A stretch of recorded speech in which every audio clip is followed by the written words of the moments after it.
Ladies and gentlemen, a very good evening to you. I'm delighted to see it's almost standing room only tonight, which is tremendous. My name is Rob Havers, the President of the George C. Marshall Foundation, and welcome to this very special event, the latest event in the 4-month Marshall Legacy Series sequence, Let's Get a Move On. An exposition of the vast industrial and civilian mobilization that necessarily underpinned the US military effort in World War II. General George C. Marshall was most concerned with the inadequacy of the Army during the interwar years, and readiness and preparedness occupied much of his time. He warned repeatedly that much of what the Army would need in the event of a conflict would require 1 to 2 years to come to fruition.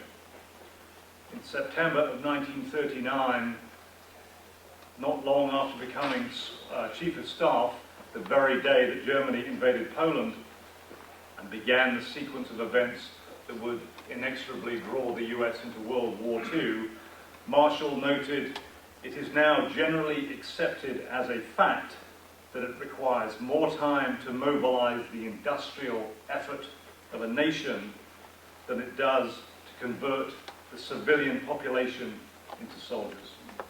It follows that every reasonable effort must be made to speed up industrial mobilization." Marshall, as you know, was correct.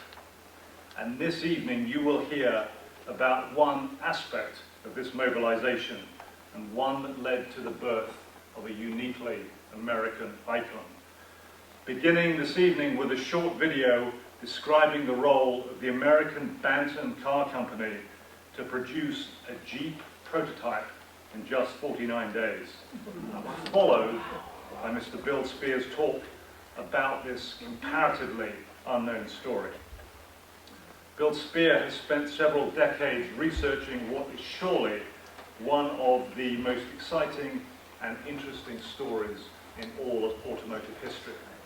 It describes the production of a vehicle that was immediately recognized as a tactics-changing weapon of huge significance. Bill Spear graduated from the Georgetown University School of Foreign Service and the Nebraska College of Law. And for nearly 50 years, he has resided in Juneau, Alaska, where he's pursued a successful legal career during Alaska's oil development period. He is engaged in many other interests, including the restoration of old cars, which led him to become the president of the Austin Bantam Society and to write his recently published book, War Baby, the story of the original Jeep. Before we welcome Mr. Bill Spear, we will watch that short video.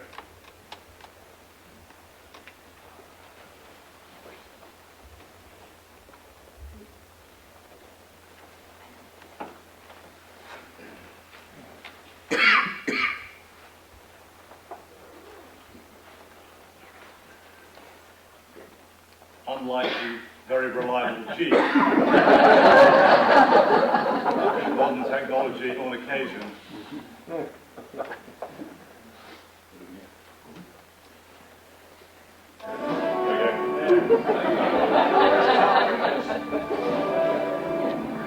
That's right.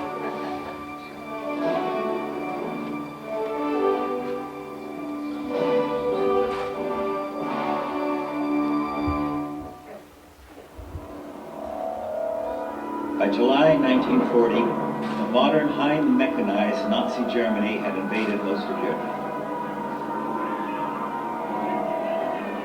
France, Norway, and Belgium had fallen, and the Battle of Britain was about to begin. U.S. entry into the greatest war in history was just a matter of time. The American Army was still dependent on horses and motorcycles with sidecars. We needed to prepare for war immediately. We also needed an edge. In just 49 days, they accomplished the impossible. We raise the center of gravity. The weight will make it top heavy. Those are my guys. I've been the man behind the American Bantam car company since 1932. One thing for sure, somebody's going to make some money off this thing after the war. We did it on our own time and our own dime. It wasn't exactly what the Army wanted, but it got everybody thinking in the right direction. If you're determined to give credit where credit's due now, retired Admiral Harry Payne, he's the real father of the weapons department. The man flat out refused to take no for an answer. Went over the heads of the QMC and directly to the Secretary of War. You will connect me with the Secretary of War. Remember the golden rule. Never trust the military. To build that vehicle to those specifications in that short amount of time, impossible. Everybody knew that.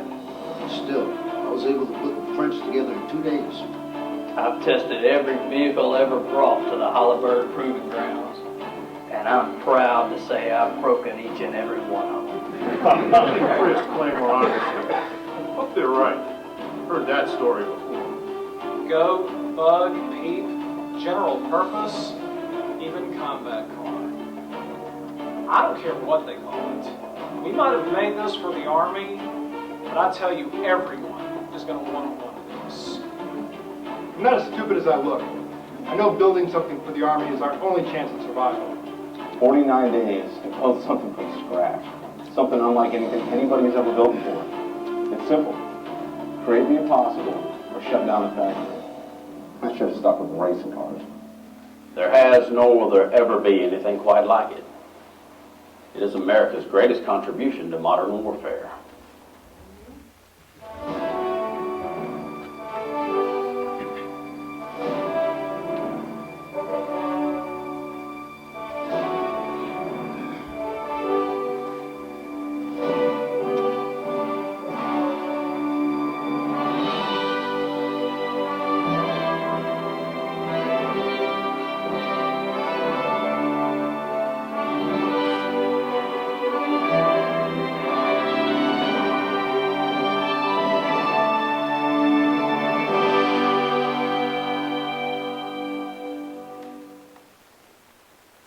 Okay, and now, ladies and gentlemen, please welcome Mr. Bill Spear.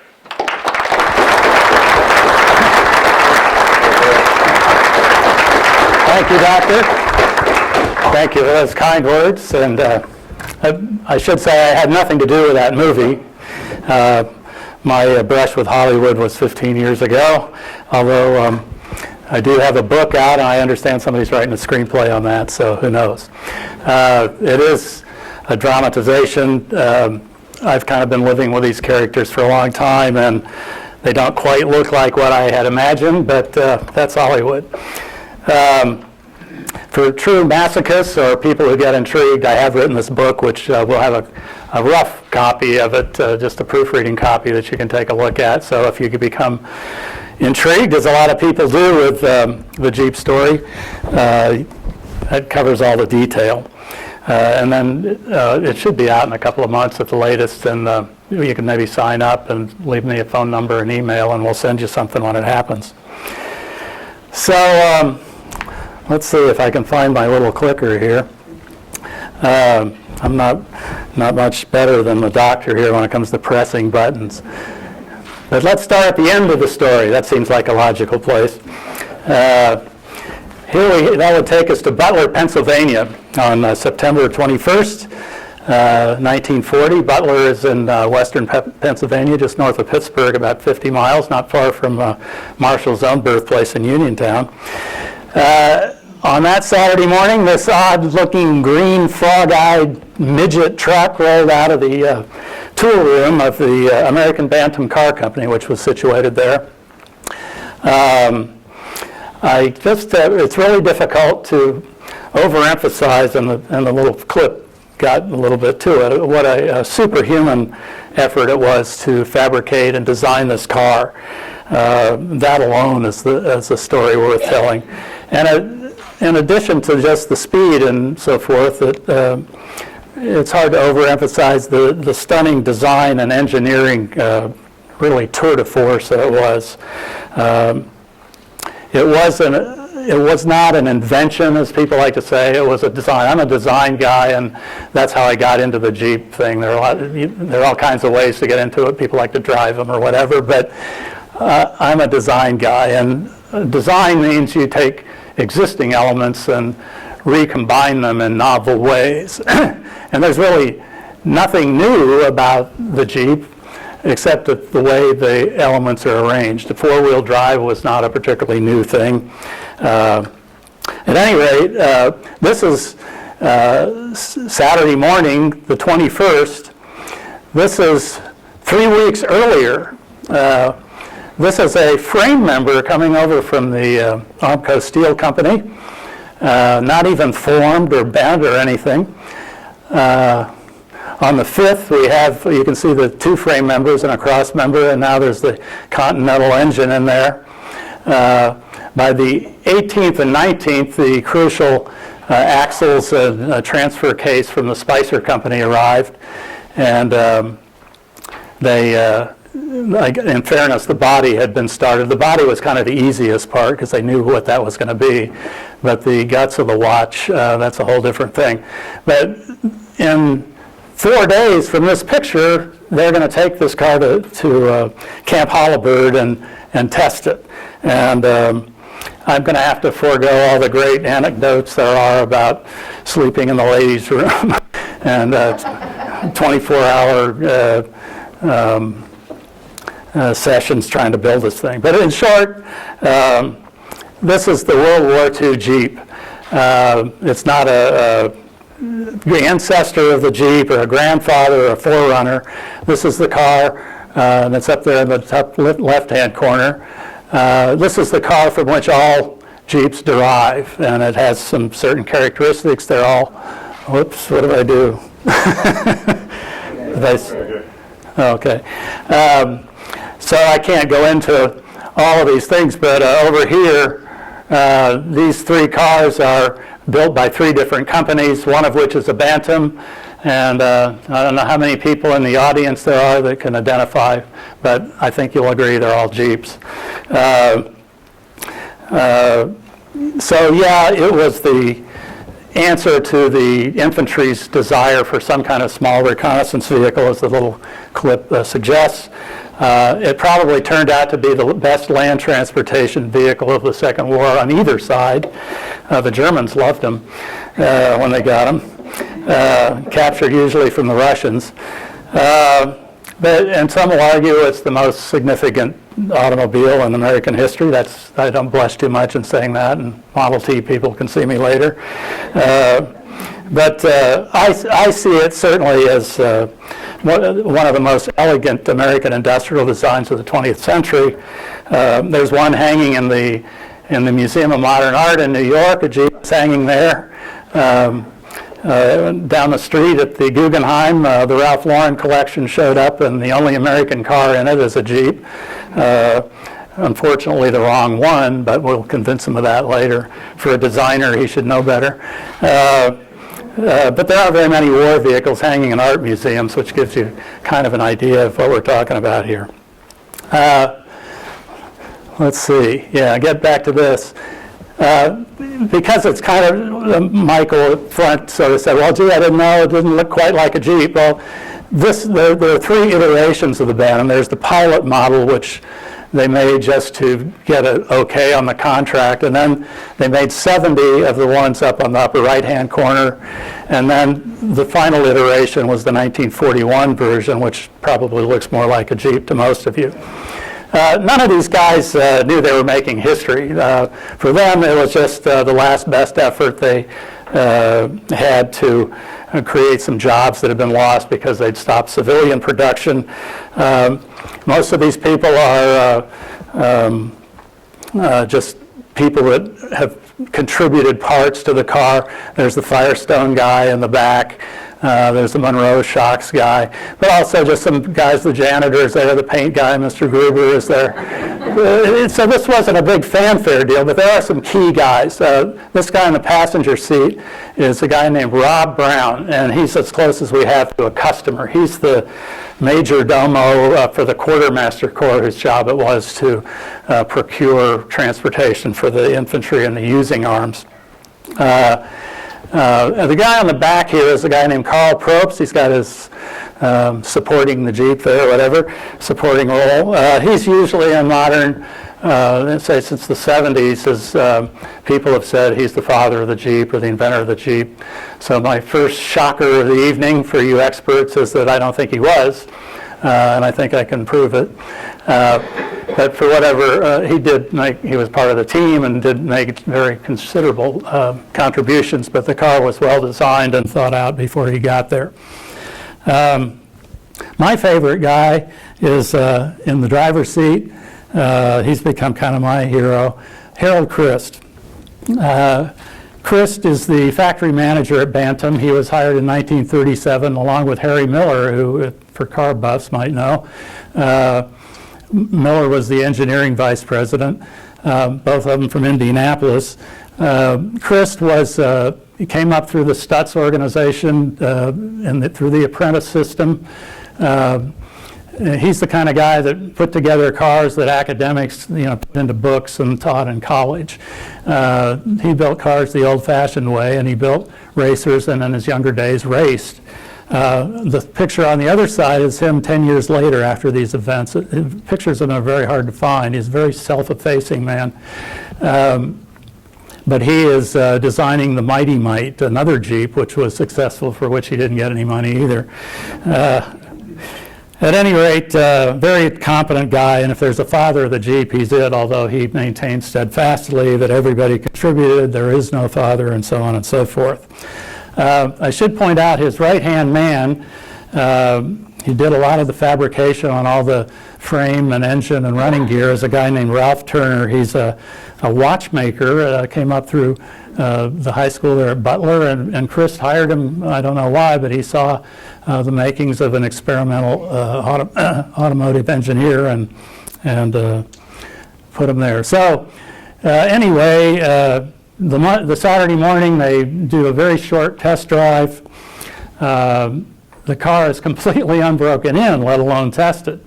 And Sunday they put the last coat of the very specified shade of olive drab on it, and Monday morning, the 23rd, they begin, as the saying, the cliche goes, their drive into history. In typical Hollywood fashion, and this will certainly figure in any movie, with triumphant music rising, the team sneaks through the gates at Holabird 5 minutes before the deadline that would kill them off. And as you can see, as it was to them, the car is very unprepossessing. It's especially to military people who are used to big cars and trucks, 6x and so forth. And they're big, rough, tough guys. And these little midget cars were not, they kind of raised an eyebrow. And somebody described it, well, it sure is a funny looking thing. And they were right about that. I should say for the record, while I take a little sip of water here, that the first guy to drive a Jeep was Harold Christ. And his Neil Armstrong words were to the effect, God, it sure is fun to drive. So,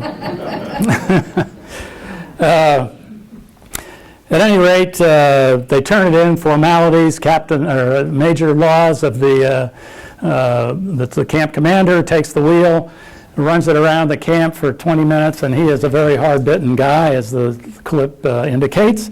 And he comes back and says, I've driven everything the Army's had for 20 years, and this car is going to make history. And it did. His chief test driver said much the same. He said it was the best prototype ever to come to Holabird, which was a tribute to Christ and Probst and that whole team. So anyway, there's testing. The quartermaster had to, as we'll see, had to really be dragged into this. They were very opposed to it. And they really hadn't seen anything of Bantam for two or 3 months. I mean, the Army's participation in this project had pretty much was dormant until the car showed up. But the minute it showed up and everybody saw what it was, it began what I would call sort of a national feeding frenzy of who was going to get credit and who was going to get the contracts, and everybody jockeying for position. All these officers who had been looking for any kind of hook for a promotion in the interwar years were trying to show that, oh yeah, I'm in there. You know? So most especially the Quartermaster Corps is very keen to be identified with this thing. And there are a lot of these kind of big little pictures, and these are very early pictures. The one up on the left hand is a photo shoot. And they haven't even tested this car yet. These are for a publicity stunt, really, and which is very unusual for the military. And you can cover that in the book and make your own decisions. But the one up in the corner here, it appeared in the Baltimore Sun. Let's see if I got my pointer. On October 4th, which is roughly the first week after it was there. And it's during this photo shoot that the car is first called a Jeep. It doesn't become exclusively the name, but that's always a question which kind of bores me, but everybody always, well, how did they get the name? You know, so I'll be glad to answer that if anybody has a question. The testing at Halliburton is murderous. It's the equivalent of 50,000 miles in 30 days, 24-hour testing, from the very boring, doing laps of 200 miles again and again, all night and all day, to running it off a loading dock at 40 miles an hour. You can see here, these are Life magazine pictures late in the testing. This is the kind of thing that happens.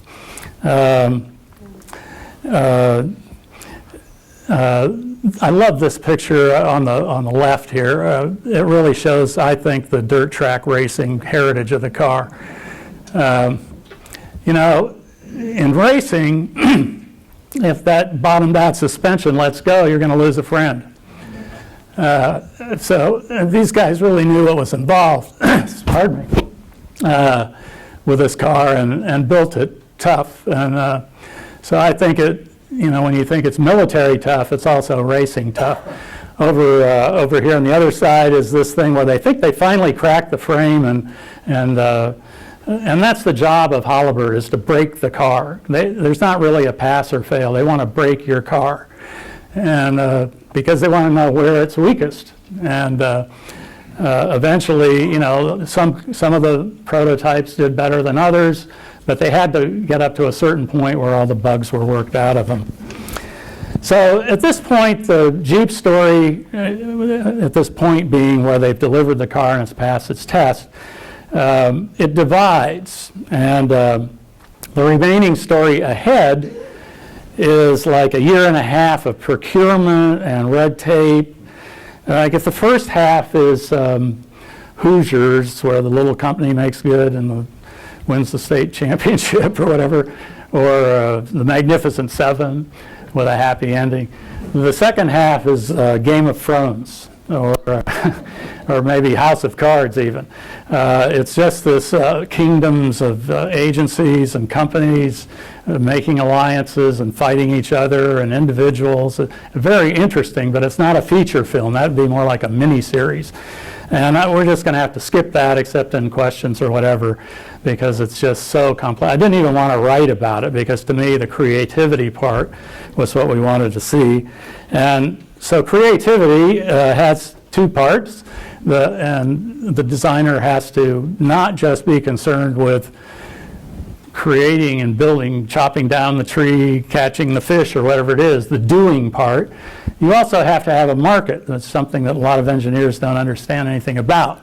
You have to get permission to create things. You have to get financing to do it. And so that's really the first half of the first part here, which we're going to consider. If you're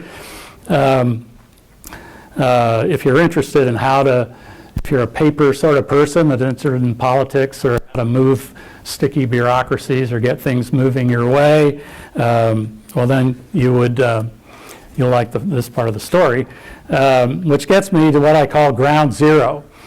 I'm very unusual, I guess, I take it, among Jeep historians, because I think there was a ground zero. When you go on the web and you read other people's renditions of this, you're going to see a decades-long evolution and all kinds of collaboration of hundreds of people, maybe most of them Army people. I am not an auto evolutionist. I don't believe that cars go out at night and breed and make better cars. I don't think that everything that's painted olive drab with wheels is an ancestor of the Jeep. I think it was designed very specifically by specific people at specific times that have names and organizations they worked for. And yes, there was a collaboration that we'll see, but it was a very ordinary one between a customer who wants the world, the big car comfort and small car handling, and the would-be contractor is nodding his head affirmatively at every opportunity and very rarely mentioning anything about the laws of physics, which might get in the way of the result.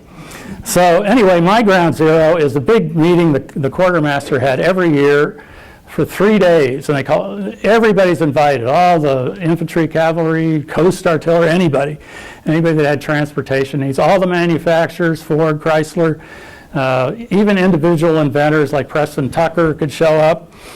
And the purpose of the meeting would be to consider the transportation needs of the, what do we have, what do we want, what could be worked on, what can we afford, and so on. And there was no Jeep program going. So when you read, you see all this, oh, France was falling and all this, nobody cared, I mean, there's one, we'll see, there's one part of the Army that did care, General Marshal's office. But everybody else is kind of business as usual, just like it's always been. FDR is campaigning for his third term on no way our kids are going to go to Europe. There's not a lot of urgency going on here. What the infantry did have was the half-ton truck, which started out pretty well here, but eventually devolved into the Dodge, which was not like at all. It was too big of a silhouette. It couldn't get itself out of trouble if it got stuck. And they had asked the quartermaster for some kind of small battlefront vehicle. Over here is one of the three-wheel versions. People talk about not wanting to go to war in a toy car or a clown car, but who wants to go to war in an ice cream wagon, Major Oseth, Ingimar Oseth, interesting character. He's kind of the low man on the totem pole of the Chief of Infantry's office. And he comes back from this meeting, and there sitting on the windowsill in a very jaunty fashion is one Charles H. Harry Payne. Harry Payne is a real piece of work, as they might say in New Jersey.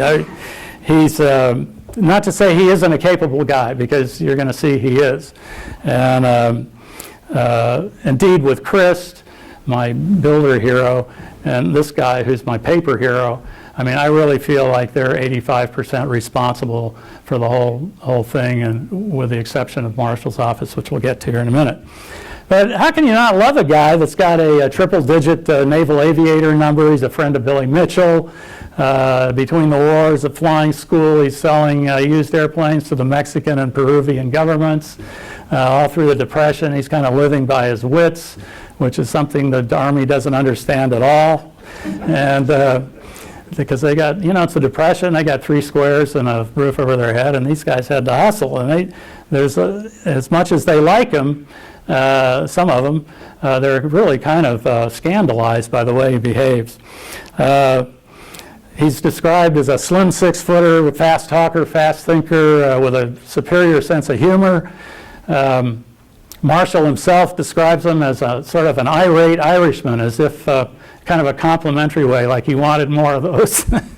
And but anyway, at this point, here's an early picture of him in the mid-30s. He's a young congressional staffer, probably with Claude Pepper, the venerable senator and congressman from Florida, kind of a wild guy himself.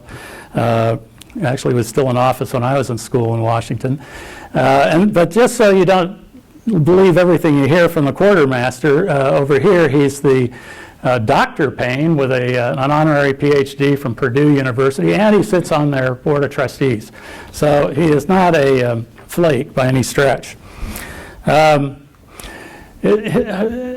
see, I keep getting ahead of myself here with the slides a little bit, but the curtain opens. Payne is in his rooms in the Jefferson Hotel in Washington, just on 16th Street up from K Street, the prototypical lobbyist, I guess. This is kind of the period when the military-industrial complex is getting going, and so the lobbyists are getting going too. One way or the other, he gets to the office of the Chief of Infantry.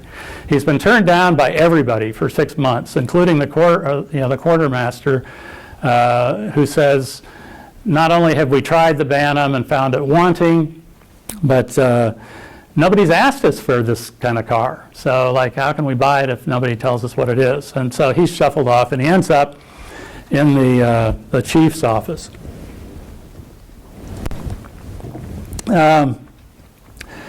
It's a kind of a fancy sounding name up here, but it's really not a line item chain of command thing. It's kind of a think tank for the infantry. Kind of, how do we get enough blankets and what kind of cars do we need?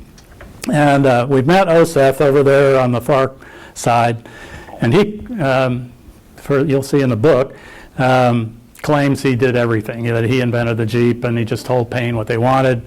This is the chief, General George Lynch. He's here inspecting the Johnson rifle with Happy Chandler from Kentucky and another senator. The guy in the middle is the one that's relevant to our story and the most interesting character. I wish I had time to go into him because he's a really interesting guy. His name is Bill Lee. In my story, just in the Bantam story, he goes from a major to a 2-star general in less than 2 years.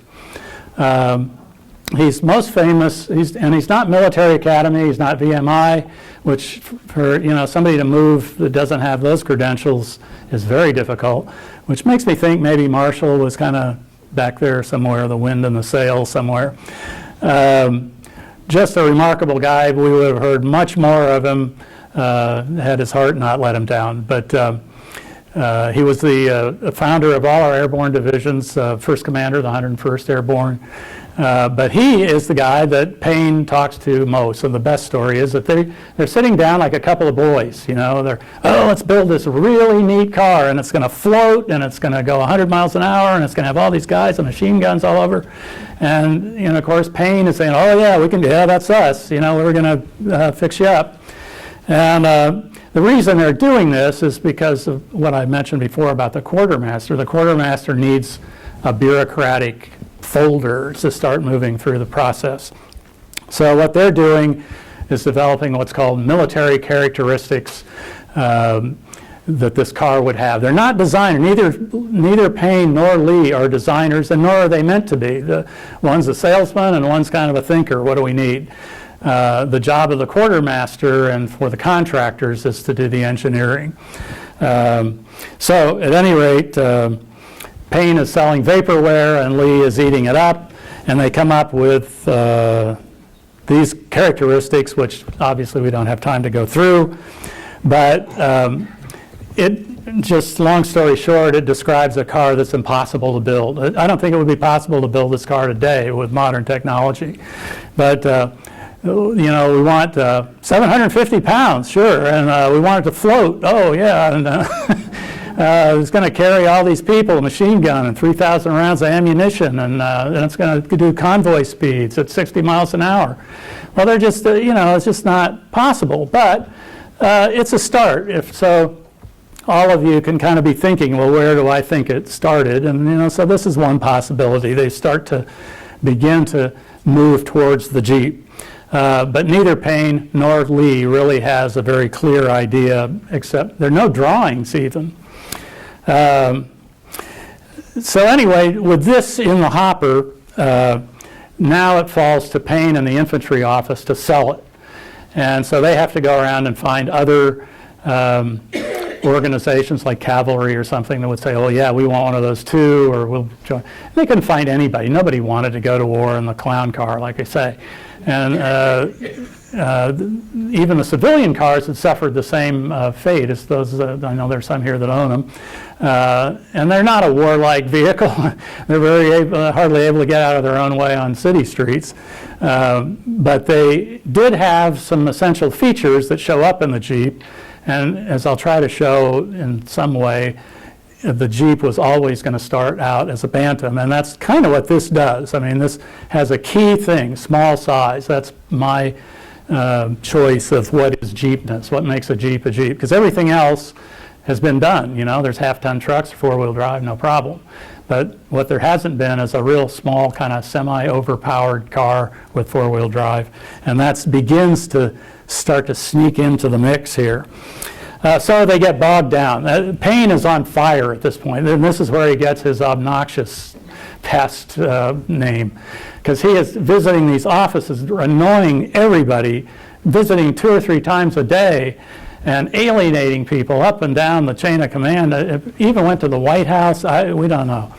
But on the other hand, that characterization comes from the military guys who just don't do things that way, you know.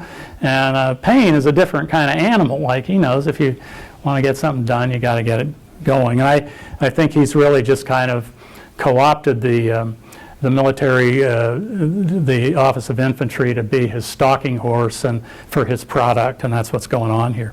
Then something absolutely magic happens, completely remarkable. Somehow Payne gets to the very top of the food chain of the War Department. There are several stories about it. The one that I like the best is out of Pogue's, Marshall's biographer. He says that Payne got invited to or crashed or whatever, a cocktail party that Secretary Woodring, Secretary of War, Woodring was attending, and came up and importuned him about the wonderful car he had, and Woodring liked the idea and told Payne to show up the next day at his office, and they talk about it. Payne does show up, but Woodring is busy. This is practically his last day in office that this is happening, or certainly last week. Stimson is about to come in and replace him. Woodring knew the woods as far as the military procurement. He'd been in it. He'd been the assistant secretary for 8 years before he was secretary, developed the B-17. So he knew where the bears were in the woods as far as the quartermaster and ordnance and the people that provided transportation. He passes it on to his assistant, Judge Patterson. Patterson sends it over to Marshall. And in Marshall's office, Payne is received by our own Bedell Smith, Walter Bedell Smith. I never have figured out how he pronounced it, Beadle. And at this point, he's a major, not Major General Smith, that we remember him. And that's the fun of the Bantam story or the Jeep story, is all these guys are colonels and majors. And you know, Eisenhower apparently made his bones with Bantams at the Louisiana maneuvers and kind of stood out because of the maneuverability. Patton was still fixing war games for the mounted troops against the new scout cars. It was a whole different thing. But at any rate, Smith gets Payne, and I don't know how if there are anybody that's doing research in this area, I would really want to know more about this. But Payne and Smith apparently hit it off. Payne, according to Marshall's own notes, interrupts a meeting Marshall was having with a bunch of other generals, and it was his privilege to do that. And he says, General, there's this guy out in the office here that's got this really neat car, and infantry likes it, and he's gone everywhere, and the quartermaster turned him down, and he starts whining about it. And Marshall says, well, Smith, what do you think of the car? You know, what do you think? He said, well, I like it. I think it's pretty good. We saw something like that down in Benning. And he says, well, get busy. Go do it, you know. And I think this is, you know, clearly a good example of how Marshall operated. He developed his subalterns to begin making decisions. And, of course, this must have just been mortifying for this whole event, because here they're taking this incredibly unusual thing. This whole organization depends on this chain of command going up and down with multiple memos. And, you know, basically what's happening here, I don't know whether it was Woodring or Smith or whoever, but somebody called the quartermaster and read him the riot act and says, get up to Butler, and they have Payne here sitting on the leash. You know, the guy that they'd thrown out of their office. You go up to Butler and look at Payne's cars because we need something and we got to get going. And really, in my looking at it, that's the only urgency you see is in Marshall's office. These other guys are just kind of sliding along the way they always have. And I think that's, for your series here, an important part. So anyway, whoever did it, they read the riot act to the guys. And to me, it's the inflection point of the whole thing for Bantam, not so much for the Jeep. But on one hand, Payne's work gets Bantam the opportunity to do the build we just saw. But on the other hand, it's going to be a cold day in hell when Bantam gets, or Payne gets anything out of the Quartermaster Corps if they can possibly help it. They know they're being watched and they become very solicitous of infantry. But there's just a period now that takes place which some can see is just a pattern of kind of passive-aggressive behavior. And Bantam people see it as even just a pattern of bad faith and dirty tricks. In fairness, Bantam has got its liabilities. It's still a very small company, and so other people can see it as a very heroic bureaucracy here doing its job. We're just trying to do our job. Those politicals are trying to make us do something we don't want to do, and we're resisting that. And so, you know, it's not an open and shut case, and so in the book, I just throw it out there and you decide. But whatever the motives are, the results for Bantam are the same. And the people who are building the car in Butler have no idea what's going on in Washington, and they just are mystified at all these decisions that go against them. And when they've just worked their hearts out to do what the Army said it wanted, and yet they just keep getting kicked in the teeth. So that's among the Jeep aficionado, that becomes the big issue. Well, who was right and who was wrong and blah, blah, blah. Meantime, let's see, meantime in Butler. The only thing the guys there can know is that Payne is trying to sell some version of their civilian car, and so they prepare to put on a little demonstration. There's a subcommittee is formed up by the War Department, and the ordnance thing, quartermasters they have a couple of people on it, but they're kind of left out in the cold, but they claw it back later. So this committee of about 20 people arrives in two groups. Payne brings his users, the infantry, and his clients, and he drives up, and then Finn, the president of the company, meets them at the airport in Pittsburgh, and he takes them directly to the state fairgrounds where he has these little roadsters set up. And he invites these colonels, they're used to riding around in Buicks and stuff, to drive these little cars around the racetrack and see how desirable they are, which shows a certain amount of naivete on Bantam's part, certainly, and certainly if there is ever a movie, that scene will feature. Quartermaster's plan A is to just say no. They have the guy Bob Brown that was sitting in the passenger seat. He goes to this meeting, very powerful guy, and his instructions from Colonel Van Dusen are just to sit through the meeting, go through the motions, and come home. And they want Ford. Again, here's an issue. Ford had a lot of manufacturing space available for a car like this. But, you know, the car isn't even designed yet. And so, you know, we talk about crony capitalism and this and that. And, you know, the thing that's never really discussed about the Freedom's Forge is that all of this trillions of dollars, or billions in those days, that started leaking out of the government into the defense industry went to about 8 companies and their subsidiaries. And little companies like Bantam evaporated.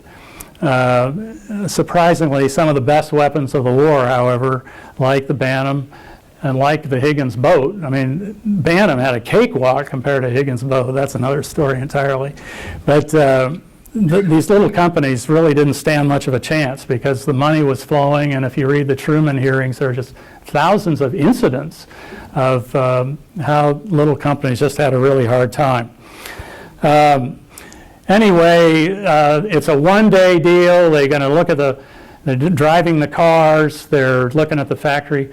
The one thing that Harold Christ takes credit for is he puts on his racing helmet and he has a little Bantam pickup truck set up, it's geared down, and he goes out in the midfield of the fairgrounds and does a driving demonstration.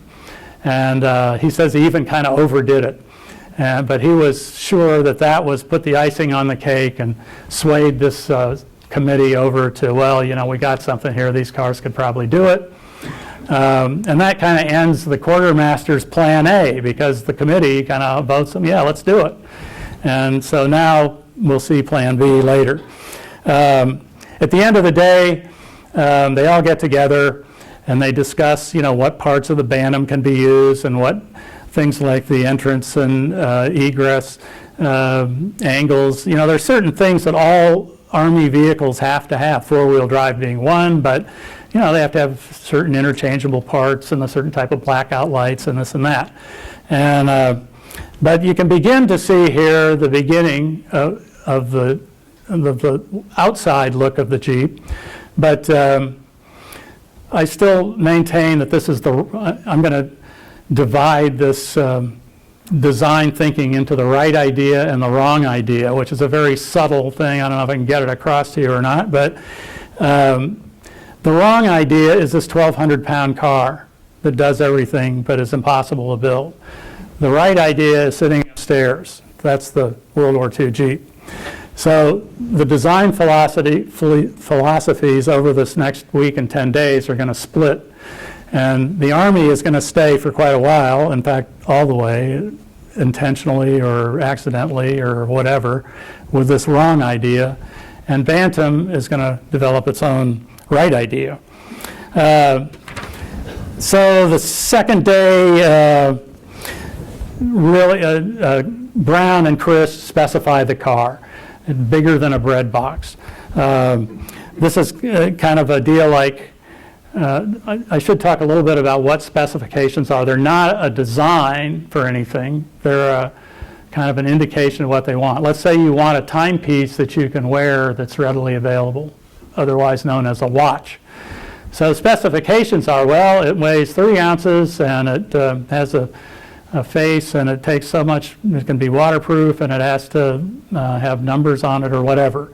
So that's the specification. They go out to bid and then all the people that want to build that come in.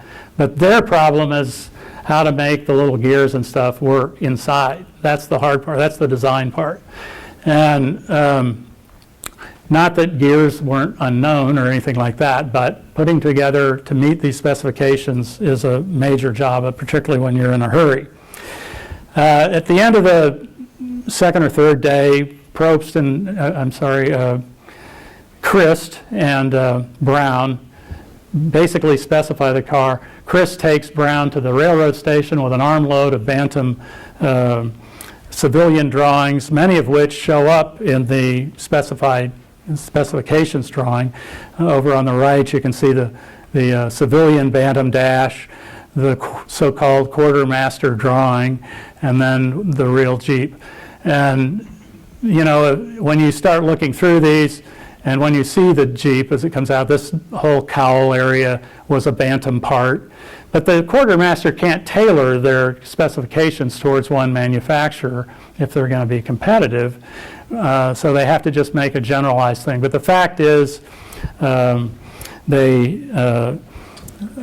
use the Bantam quite a lot to, I wonder, yeah. For people who think the Quartermaster designed the Jeep, I just would like to point out very briefly that this is an Austin, which is the predecessor of the Bantam. This is a stock Bantam product. It's an open pickup truck, and to be honest, it basically is a Jeep if you add four-wheel drive and a little more power. I mean, the ergonomics, everybody says, oh, the sardine can body was an Army idea. It was not an Army idea. Look, what is this? You know? this is a Jeep shape, including the internal wheels that everybody was bragging about. You know, it's nothing's really new. At any rate, not much originality, in my opinion, was required by the.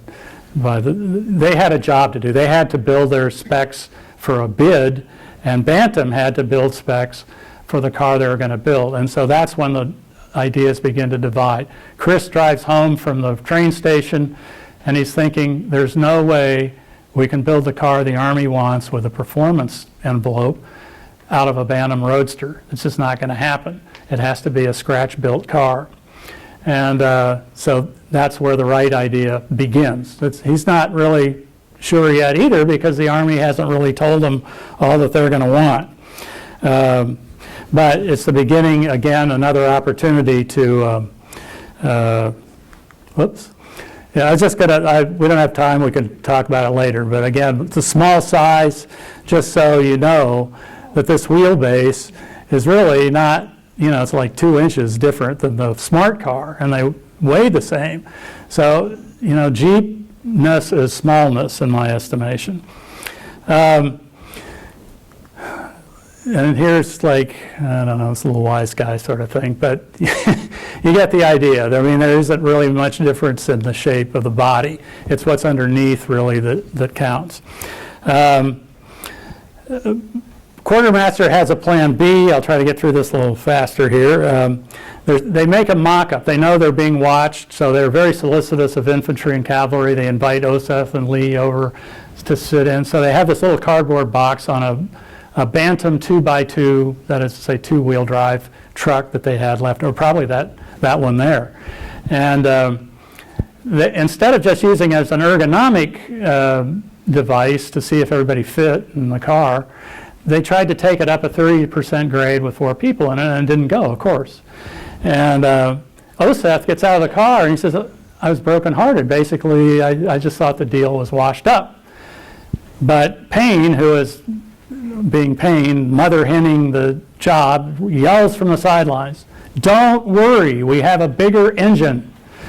And they did have and Fenn had visited this whole period between the Butler meeting and when the specs come out is constant day-to-day cooperation, so to speak, between not so much cooperation, but Bantam, it's really a one-way cooperation, because Bantam is giving them what they're doing, and the Quartermaster is kind of drawing up and not telling Bantam what they're drawing up. So Plan B emerges is that the Quartermaster is going to turn this into a competitive bid. All through this up to now, all the paper, including Smith's and everybody, says this is appropriate for a negotiated contract, and that's what Bantam thought they were involved in. They were sharing their expertise they thought they were with the Army building a car. In fact, the Army was picking their brain and building these specs, which they intended to put out to the entire industry. My own feeling is, and I think there's pretty good evidence for it, that what they did was they made an ex parte approach to the Ford company, which had offices in Alexandria, and said, hey, there's going to be some kind of little car built. Some idiot has got the front office all excited about it. This Bantam company is just a bunch of jerks up in the woods somewhere. Why don't you come in here, and you've got acres of drafters up there. You can put together a competitive bid, which requires formal drawings of the car that you're going to build. It shows where the starter is, how much it costs, how much it weighs, what brand it is, how many volts and amps, and all that stuff. So it's a car from which a professional person can build a car. I mean, it's a plan from which they can build a car. And QMC knows, because they've been there, that Bantam has no engineering staff, that is to say people who can draw fast. They have plenty, in Chris, they have a guy with no problem can build the car, as they were doing it in a negotiated way. And so I think they felt if we go out to bid, Ford will come in and blow Bantam out of the tub. And so they do. They issue the specs are finished about July 1st. Chris goes up to Holabird and makes some changes to the drawing and stuff. And then that's kind of the last they hear about it. In fact, this is the last this 10 days is really the only, out of the 4 months, is the only exposure the Army really has to anything that could be claimed as design work. I mean, whatever is in the specs. And I frankly think, in the best case, you got to divide it 50-50. Bantam, of course, is flabbergasted. Chris knew that he had to have an engineer, by which I mean not somebody to design the Jeep, because he'd already kind of done that. He'd laid it out, they'd picked the motors, they knew what the transmission was going to be, they already had Spicer working on the axles. I mean, this car had already had a body in mind, but in order to get this bid, they had to have drawings, and so that's where Carl Probst comes into it. And I don't have time to go into his recruitment, but in modern times, as I say, he's kind of characterized as this genius guy that just really knew stuff, and he came to Butler and showed these poor rubes how to design cars, and in 18 hours he designed the most significant car ever made. I don't think so. You know, I just, here's Carl. And good guy, I don't mean to say that he didn't make great contributions and crucial ones, but he didn't design the car, is all. And just briefly, you know, here's my redrawing of the spec drawing, and here's the car that was delivered in September that we saw it. So this is July 1st. Probst shows up on July 17th. So he didn't design the Jeep, you know, there it is on the 1st. So when you read on Wiki, whatever it is, that he did, I don't think he did. But then Probst people, you know, there's stuff out there coming up all the time, so maybe I'm wrong, I don't know. Anyway, they recruit Probst, and he's named the head of the program, and to Chris' great credit, I mean, he just cooperates, he doesn't take any resentment. They didn't have any money to hire Probst, and so I'm sure the title was part of the deal. And so anyway, they cooperate very well together, work very well as a team, put together this bid, chase down all the parts, get them numbered and weighed, get the drawings, and Chris, the Chris description is that Probst he's a very fast freehand drawer, and he would do something and say to Chris, now, well, is this what you have in mind? And Chris would say yes or no, and that's the way the drawings were developed. He didn't feel that there was any kind of design thing there, and if there was, he would have said so because he was that kind of guy. At any rate, long story short, well, I should say, they get the bid together, and they drive, Probst and Fenn, the president, drive to Baltimore the night before the bid opening. There they're met by Payne. In his honesty or whatever, Chris and Probst had put the real weight of this car down as 1,840 pounds, which is how much, to their credit as engineers, that's about how much it weighed. Payne hit the ceiling. He went into one of his volcanic eruptions. He said, you can't possibly put the real weight on this thing because they're going to blow you right out of the tub and give it to Ford. So you have to change it and just say it's going to weigh 1,275. And so Payne gets a stenographer out of bed at 3 in the morning, and he has a contact at Holliber. They get new bid forms, and in the hotel room all night they redo the bid and put the right weight on.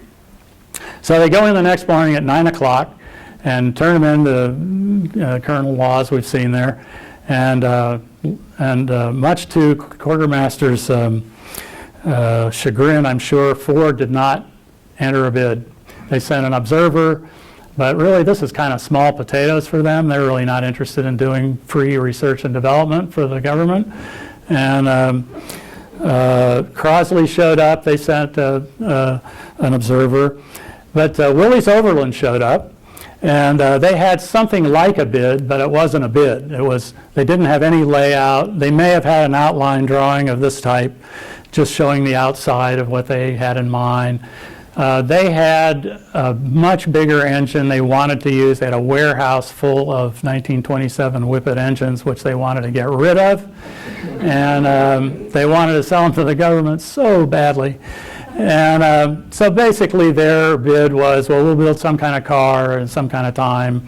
But but the story is always told that Laws comes out, and it's made out like Willys lost on some kind of technicality, as against Bantam, who had a very complete bid, told exactly how they were going to build the plan of the car and what parts they were going to use and so forth.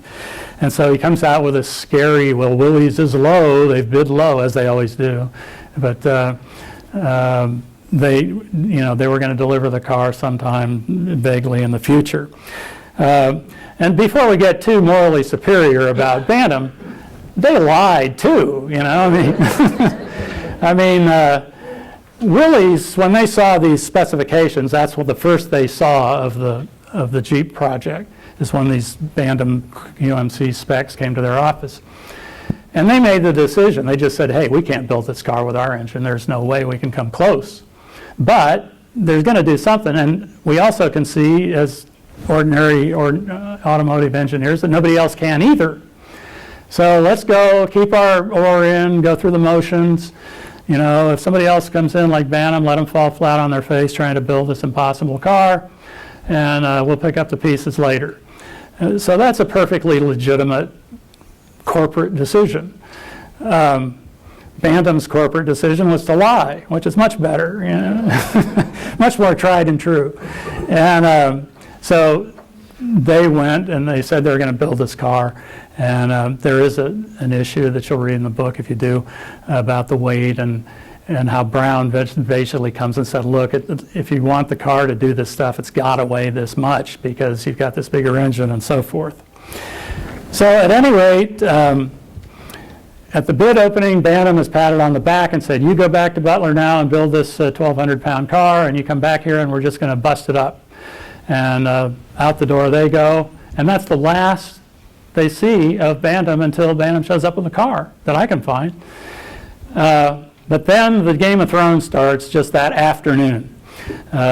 Willys asked for a meeting with Laws, and Laws asked them, well, can you guys build a courtesy model? In other words, could you build the car at your own expense that would follow these specifications, and then we'll just see. And that's a common thing. I mean, the military had no money, and but it was too expensive. Willys didn't have any money. They were more broke than Bantam was.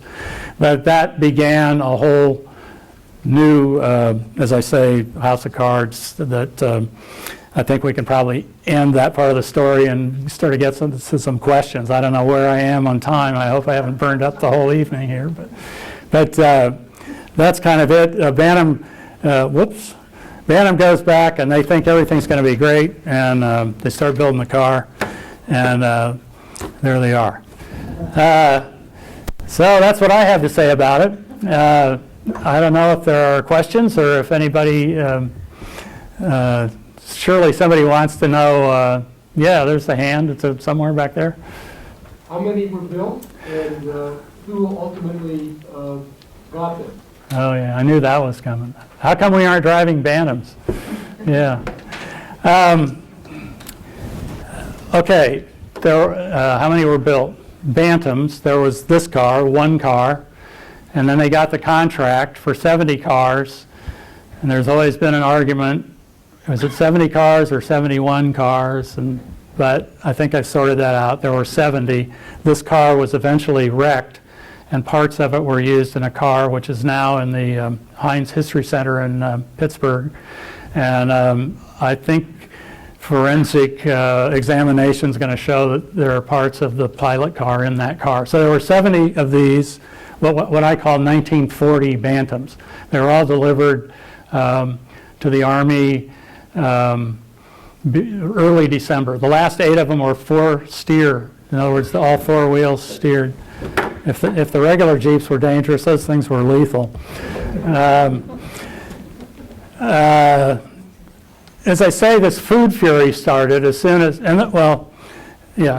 food fury started immediately as upon the first week. I mean, they hadn't even tested the car, let alone field tested it. The Army didn't even, the infantry didn't even know what they were going to use it for exactly. So the next step is to make these 70 cars, distribute them out into the desert and the mountains and blah, blah, blah.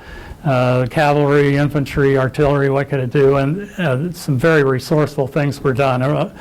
The Army guys just took to the Jeep immediately. Immediately, the first week, Brown called Ford and Willys and said, get down here and look at this car, because this is exactly what we want.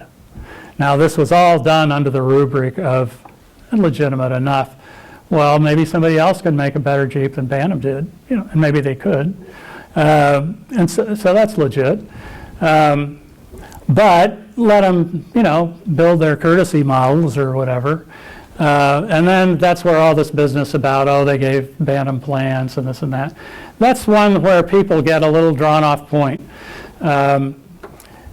It was a requirement for Bantam to deliver the plan, not just plans like Probst had drawn, but detailed thousands of drawing type plans, every subassembly, every screw and nut and bolt, and be a stack of stuff this high. That's why Probst was hired, to hire a crew to develop those drawings. This car was very much built with the engineering following the build. In other words, the guys would stay up all night working on the car. The engineers would come in the next morning and draw pictures of what they did. And the reason for those drawings was because if the Army was not happy with Bantam as a producer, which they had every reason not to be because they were not an obvious choice, and Ford certainly was, they wanted to farm out the production to other companies. So ethically and morally, we hate it, you know. Chris, you know, Turner is sort of the groom, and he finds these guys crawling under his car and looking at it and measuring everything. And the drawings thing, I don't know. It just depends what drawings you're talking about. Eventually, those three cars, remember I showed you three cars, there's a Ford, a Willys, and a Bantam, and those become what we call the prototype cars. Originally, the infantry wanted 1,500 cars delivered in tranches of 500. But then the politicians got into it, the Office of Production Management, and 1,500 cars is nothing, even for Bantam. I mean, you can't really afford to tool up for that. I mean, you've got to make bodies, dies, and all kinds of stuff to run, you know, it's a big thing to run cars. You just can't run them one at a time. These first 70 cars were all handmade. Those hoods were beat out by hand.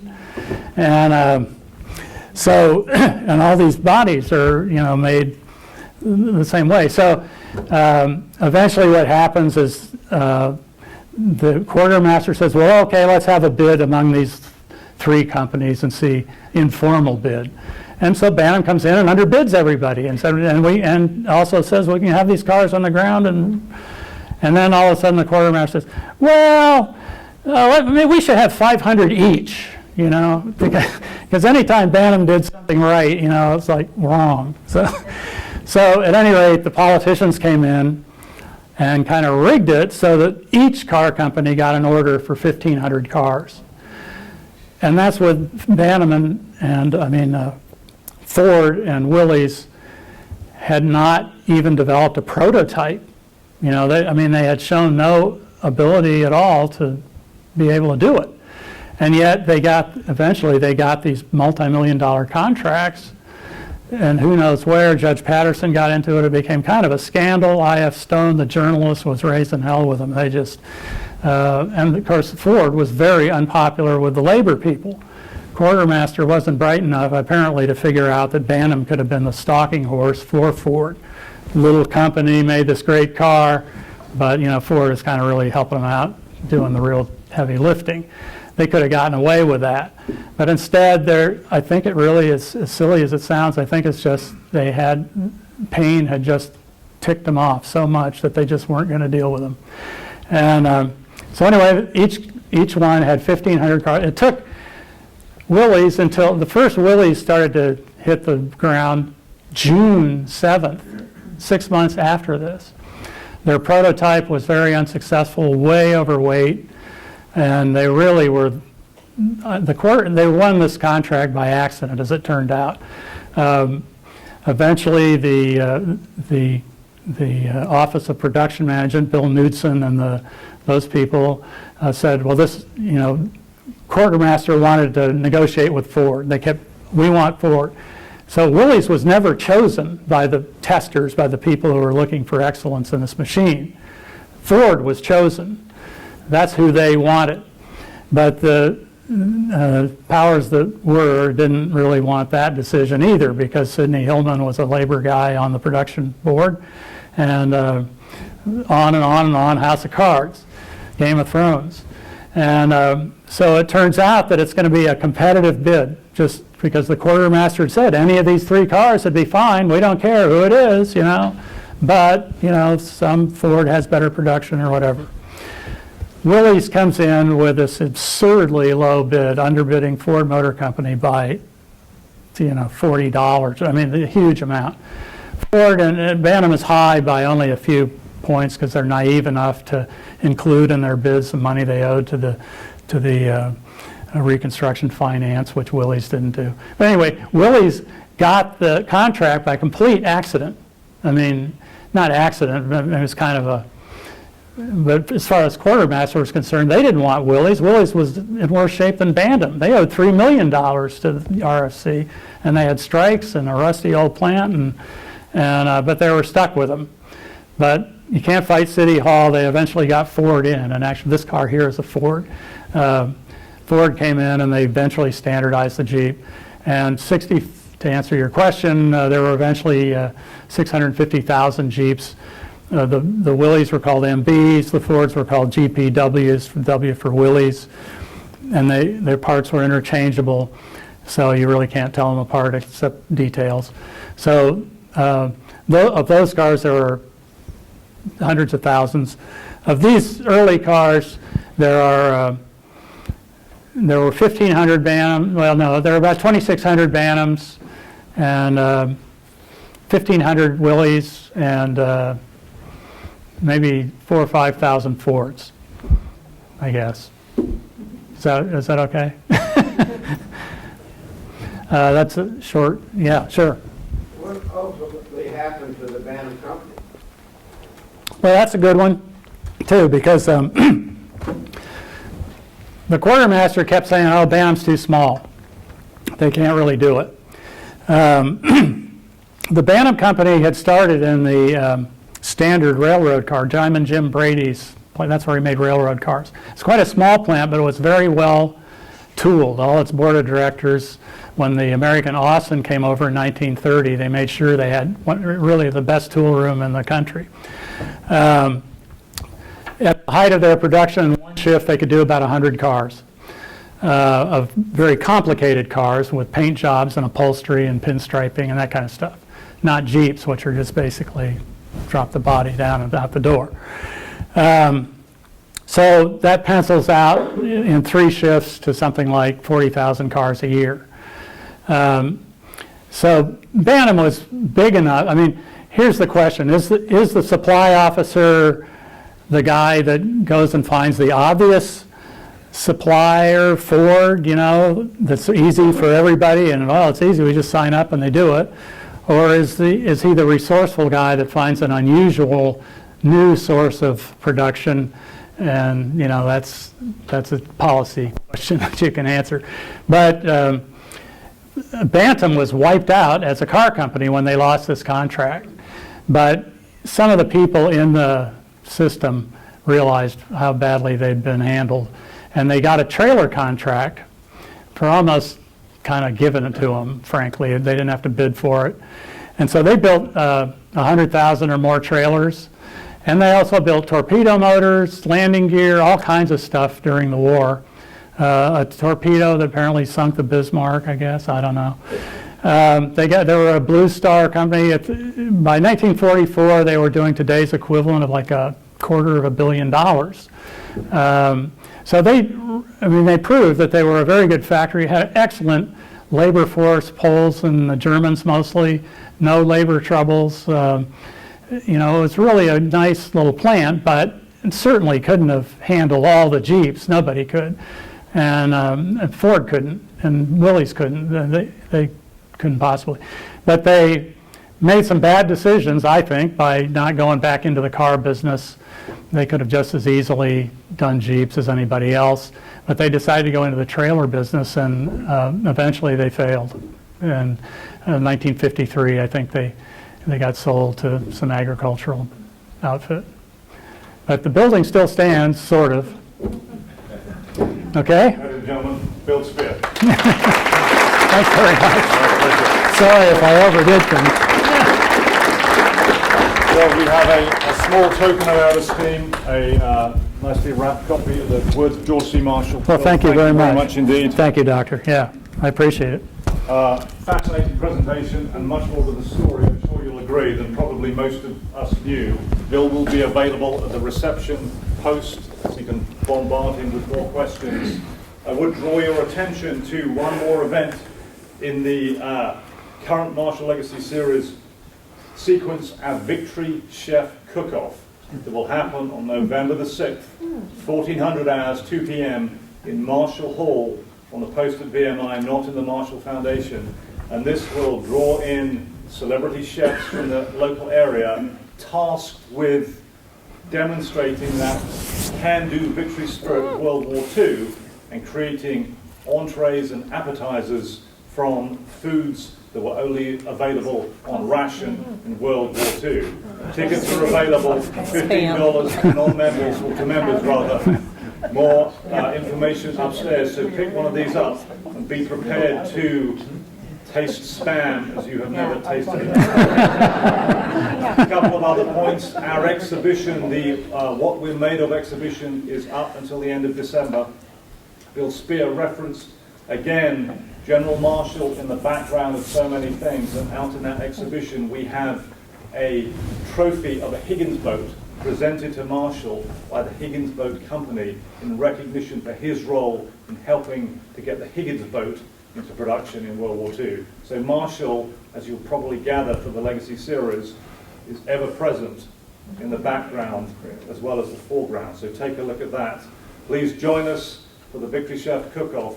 And remember, in January we'll be beginning a double sequence of the Marshall Legacy Series called The World Wars, looking at the First World War and the Second World War, and seeing how Marshall was both influenced by those conflicts and, of course, how he himself influenced them.